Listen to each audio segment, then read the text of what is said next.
Now you know, say what you want about the grand old game, America's pastime, MLB, that it's boring, that it puts more people to sleep than warm milk. Maybe so, but when it comes to stats, statistics, baseball is in a class by itself. You know that. And the most revered stat of all in the game, and you know what that is too.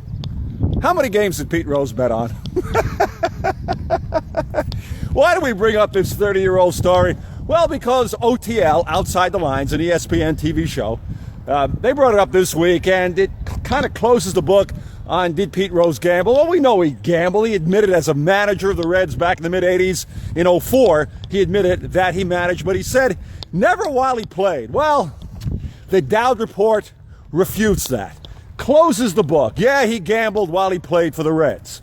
Now, let's just assume, for Pete's benefit, that he only gambled on himself, on the Reds. Now, he gambled on other teams, but would have no effect on those games. Just the hope that he won.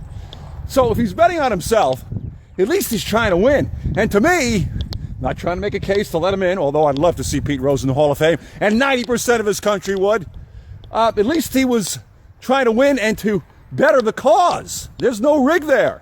But MLB says, clearly, it's the first rule. When you get into the minor leagues, thou shalt not gamble. Thou shalt not bet on any baseball games.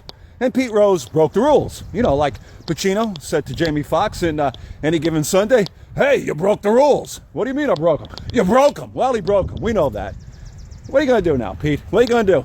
Now, why did this story come up? Well, evidently, new commissioner, and he's a good one, Rob Manfred Mann, he was blinded by the light, was thinking about reinstating Pete, which could open up the doors to the Hall of Fame. But that's no luck either, because you got those guys in the BBWAA, Baseball Writers Association of America. We're waiting for a car to go by. Thank you very much. Who won't let anybody in who's tainted the game? Just look at Bonds, Clemens, Sosa, McGuire, Palmeiro, even A-Rod with the great year and the comeback and the 669 home runs. They're not going to get in either. So it was no lock for Pete to get in. But that's probably why they brought it back.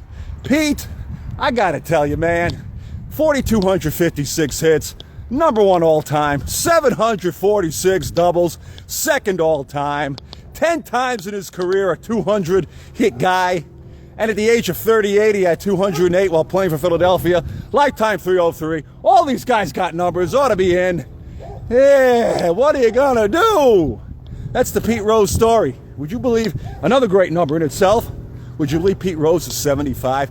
That in itself is unbelievable. All right, while we're talking baseball and numbers, home run guys, how about the Tigers' J.D. Martinez? 6 home runs in his last 5 games. I think 9 in his last 12. Albert Pujols has 12 home runs in the month of June, has 23 on the year. And the guy leading everybody, won't be hitting him for a while, Giancarlo Stanton of Miami on Thursday night, fractured a wrist while depositing his money at the drive-thru. No, it was a swing. He's got 27 home runs, has the highest contract in all of sport in total value, $13,325 million. You know, you thought about that, at least I did. And you think, for the guys making 25 to 30, and there are guys in this world making much more money, and ladies too than that, but let's just keep it the ball players who actually get a paycheck every week or 2 weeks. I don't know, if you work in baseball or football or any of these sports, do you get paid every 2 weeks? And do you double up because it's only a 6-month season? Let's just say you double up, okay? In the case of Clayton Kershaw, making $30 million a year for the Dodgers. So what would that be? Let's see. About, if he did it by every week, $600,000. But if he doubles down, it's about $1.2 million, okay? So every 2 weeks gross $1.2 million. Can you take it? Can you take it? Here, bank, $1.2 million every 2 weeks. Now, okay, there's taxes, so he loses 40%, about $500,000. He's still banking $700,000.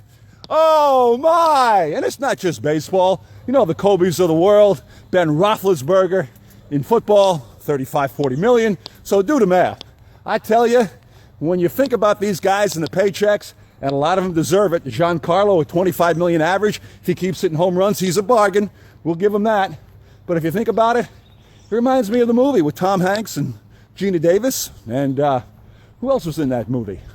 You know where I'm going with this. Madonna, these guys be in a league of their own. And I also think back to Jerry Maguire with the great receiver, Rod Tidwell, Cuba Gooden Jr.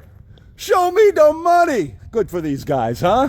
That's the way it is. All right. I'm not going to bust on JV and CC Sabathia. I do it every week. They suck. They're no good. They're getting paid 20 to 30 million. You know all about that. Let's bust on some other guys who are making money who are not really making it because they don't deserve it. How about John Lester, Cub free agent, 5-year, $135 million deal so far this year? He's 4-6, ERA over 4, more hits than innings pitched. They're hitting him. Bad investment so far. Matt Kemp, San Diego Padre, when he was with the Dodgers, they long-termed him, getting $22.5 million a year. He's got an OBP, on-base percentage, lower than whale duty. He said duty. And Robbie Cano, since he left the Yankees, do you ever hear of him? I got to tell you about Robbie Cano. Back from 09 to 013, while in the Bronx, was there a better second baseman in the game? Top 5 player, huh? You don't hear about him anymore. Last year, in his first year with Seattle, by the way, he's 10 years and 240. Hit 314, no home runs. I say no home runs. He had 14, but not like he did in the Bronx where they fly out. This year, Robbie Cano for his 24 mil, batting around 240, 24 RBI. So, hey, no JV, no CC busting today. I got some other guys to give it to. All right, in golf, it's the Travelers. It used to be called the Sammy Davis. That is groovy, man. The Hartford Open, and Brian Harmon at 14 under has a one-shot lead heading into today's final round. Tiger took the week off. Tiger is taking every week off. Jordan Spieth is letting somebody else win this week. He's not playing.